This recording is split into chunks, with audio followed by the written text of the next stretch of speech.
मट्टी में अपने लोगों के साथ चलता फिरता नजर आ रहा था।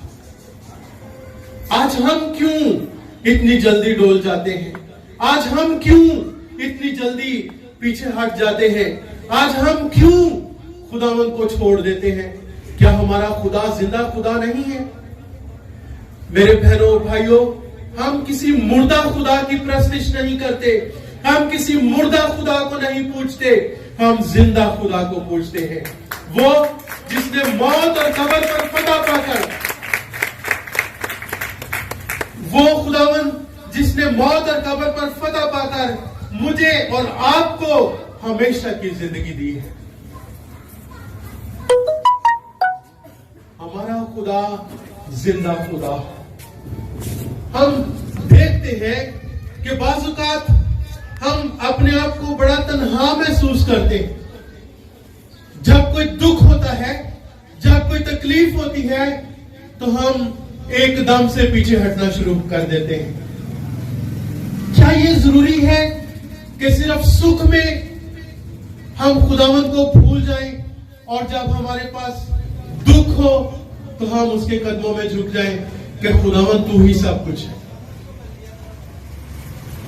कलाम मुक़द्दस में अय्यूब की मिसाल एक बेहतरीन और खूबसूरत मिसाल हमें मिलती है। आप में से कितने लोगों ने अय्यूब के बारे में सुना है? जरा हाथ दिखाइए मुझे, कितने लोगों ने अय्यूब की कहानी पढ़ी है या सुनी है? शुक्रिया। लिखा है कि खुदा के बेटे जब खुदा के हुजूर आए तो शैतान भी उनके साथ आ गया। खुदा ने उससे कहा कि तूने मेरे बंदा अय्यूब का हाल देखा है? उसने कहा, हाँ खुदावंद, क्योंकि तूने उसके गिर्द एक बाड़ लगा रखी है इसलिए वो तेरा शुक्रगुजार है। खुदा ने क्या कहा कि हाँ, सब कुछ जो कुछ तू चाहता है कर ले, फक्त उसकी जान महफूज रहे। इसका मतलब यह है कि शैतान को जान लेने का इख्तियार भी है।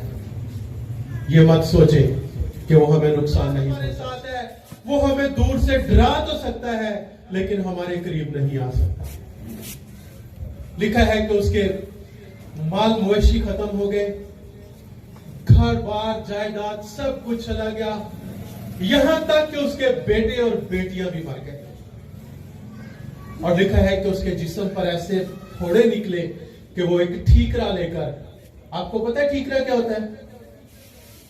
किसी को पता है? हाँ जी, मटके का टूटा हुआ हिस्सा जो होता है उसको कहते हैं ठीकरा। तो आप सोचें कि वो किस कदर तकलीफ में होगा कि वो ठीकरा लेकर अपने जिस्म पर खारिश करता था। उसकी बीवी ने कहा कि तू क्यों इतनी तकलीफ उठाता है, अपने खुदावंद का इनकार कर और मर जा। उसने कहा, तू नादान औरतों की सी बातें करती है, अगर खुदावंद हमें सुख देता है तो दुख में भी वो ही हमें संभालेगा। और लिखा है कि अय्यूब ने बातों बातों में अपने खुदावंद के खिलाफ कोई खता नहीं की। और लिखा है कि खुदा ने उसे पहले से 10 गुना ज्यादा बरकत दी। और लिखा है कि अहले मशरिक में उसके बेटे और बेटियों जैसा खूबसूरत शख्स कोई नहीं था, इसलिए कि वो अपने खुदावंद के साथ वफादार था, वो अपने खुदावंद के साथ जुड़ चुका था। उसने कहा कि अगर ये दुख, ये तकलीफ वक्ती तौर पर मुझ पर है तो खुदा इसको दूर करेगा, लेकिन जो हमेशा की जिंदगी है वो सिर्फ और सिर्फ मेरे यीशु के पास है। मेरे अजीजों, खुदावंद यीशु मसीह आसमान को छोड़कर इस दुनिया में आ गया। किसके लिए? हमारे गुनाहों के लिए। वो हमारे गुनाहों के लिए आसमान को छोड़कर जमीन पर आ गया ताकि हम उसके मार खाने के वसीला से शिफा पा सके। आपको याद होगा कि खुदा ठंडे वक्त में आदम और हवा के साथ आकर क्या करता था? रफाकत रखता था, उनसे बातचीत करता था, खुदा इंसान से प्यार करता था। हम लोग कहते हैं कि खुदा साडे को नफरत करता है, लेकिन मेरे बहनों और भाइयों, खुदावन आपसे नफरत नहीं करता, वो आपके गुनाह से नफरत करता है। अगर आज आप अपने गुनाहों को छोड़ दे, अगर आज आप अपने गुनाहों को तर्क कर दे, तो वो कहता है कि देख, मैं दरवाजे पर खड़ा हुआ खटखटाता हूं, अगर कोई मेरी आवाज सुनकर दरवाजा खोलेगा तो मैं अंदर आकर उसके साथ क्या करूंगा, रफाकत रखूंगा। वो आज भी हमसे उसी कदर प्यार करता है जिस कदर वो आदम और हवा के साथ करता था।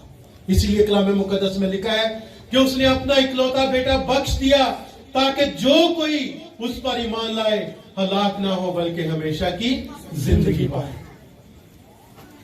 बाप ने अपना काम पूरा कर दिया है। बाप ने जो काम बेटे के सुपुर्द किया, बेटे ने अपने काम को पूरा किया। इसीलिए वो बागे गतसमनी में कहता है कि ऐ बाप, अगर हो सके तो यह प्याला मुझसे टल जाए, तो भी मेरी नहीं बल्कि तेरी मर्जी पूरी हो। उसने हर एक बात में अपने बाप की मर्जी को पूरा किया, इसलिए कि वो बनी नो इंसान से प्यार करता है, वो आपसे प्यार करता है। वो आज भी चाहता है कि हम उसकी कुर्बत में आ जाएं। वो आज भी चाहता है कि हम उसकी रफाकत में आ जाएं, क्योंकि कलाम मुकद्दस में लिखा है कि देख, मैं दुनिया के आखिर तक हमेशा तुम्हारे साथ। वो कभी भी हमें तन्हा नहीं छोड़ता।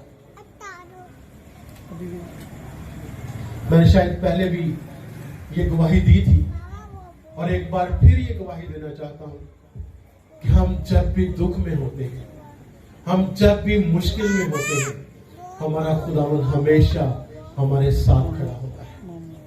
वो कभी भी हमें तन्हा नहीं छोड़ता। शायद मैंने आपको बताया था कि मेरी माँ का जब पेट का ऑपरेशन हुआ तो डॉक्टर ने कहा कि इसके पूरे जिस्म में कैंसर फैल चुका है। अब ये चंद हफ्तों की, चंद दिनों की, चंद महीनों की मेहमान है। अब जब तक चाहे इसकी खिदमत करें, और खुदावन ने अगर चाहा तो इसकी जिंदगी बहुत कम है। मैंने डॉक्टर को कहा कि हम जिंदा खुदा के मानने वाले हैं। हमारा खुदा मौजज़ात का खुदा है। हमारा खुदा जो 4 दिन के मुर्दा लाजर को कब्र में से उठा खड़ा कर सकता है, मेरी मां तो अभी जिंदा है। और सिस्टर रोज जो हॉलैंड से आई, उन्होंने मेरी मां के लिए दुआ की। जब उन्होंने कहा कि कैंसर में तुझे यस्सु के नाम से हुक्म देती हूं, अभी और इसी वक्त इस बदन को छोड़ दे, मेरी मां में से कोई चीज निकली और मेरे साथ रगड़ती हुई निकल गई। और उसके बाद मेरी मां 23 साल तक गुजारी। क्योंकि खुदावन अपने वादों में सच्चा खुदा है। वो कहता है कि देखो, मैं दुनिया के आखिर तक हमेशा तुम्हारे साथ हूं और मैं तुम्हें कभी भी तन्हा नहीं छोड़ूंगा। आज मैं आपसे सवाल करना चाहता हूं, आज मैं आपसे पूछना चाहता हूं, क्या खुदावंद आपके साथ है? क्या आज जब खुदावंद कहता है कि देख, मैं दुनिया के आखिर तक हमेशा तुम्हारे साथ हूं, आप में से कितने लोग हैं जो ये महसूस कर सकते हैं कि मेरा जिंदा खुदा मेरे साथ है? शुक्रिया, खुदावंद आपको बहुत बरकत दे इस बड़े ईमान के लिए कि हम दुखों में से गुजरते हैं। पादरी साहब ने गीत गाया कि ਅਸੀਂ ਅਗਲੀਆਂ ਪੱਠੀਆਂ ਚੋਂ ਵੀ ਲੰਘ ਜਾਾਂਗੇ, ਦਰਿਆਵਾਂ ਚੋਂ ਲੰਘ ਜਾਾਂਗੇ, तो ਸਾਨੂੰ ਕੋਈ ਵੀ ਨੁਕਸਾਨ ਨਹੀਂ ਪਹੁੰਚਾਣਗੇ। ਸ਼ਰਤ ਇਹ ਵੇ ਕਿ ਅਸੀਂ ਉਹਦਾ ਪੱਲਾ ਘੁੱਟ ਕੇ ਫੜ ਲਈਏ, ਅਸੀਂ ਉਹਦਾ ਦਾਮਨ ਘੁੱਟ ਕੇ ਫੜ ਲਈਏ, ਕਦੀ ਉਹਨੂੰ ਛੱਡੀਏ ਨਾ। ਉਹਨੂੰ ਕਹੀਏ ਕਿ ਯਿਸੂ ਸਾਨੂੰ ਤੌਫੀਕ ਦੇ कि ਅਸੀਂ तेरे नाल नाल चलते रहिए। और देखें कि जब आप खुदावंद के साथ चलेंगे तो खुदावंद आपके रास्ते की सारी रुकावटों को दूर कर देगा। फिर भले चाहे आपके रास्ते में दरिया आए, समंदर आए, कुछ भी आए, कोई भी चीज आपके सामने ठहर नहीं पाएगी, क्योंकि हमारा खुदा जिंदा खुदा है। आए हम अपने सरों को खुदावंद के हुजूर झुकाएं, अपनी जिंदगियों पर गौर करें, सोचे थोड़ी देर के लिए कि आज मेरा ताल्लुक मेरे खुदावंद के साथ कैसा है, आज मेरा ताल्लुक मेरे यीशु के साथ कैसा है।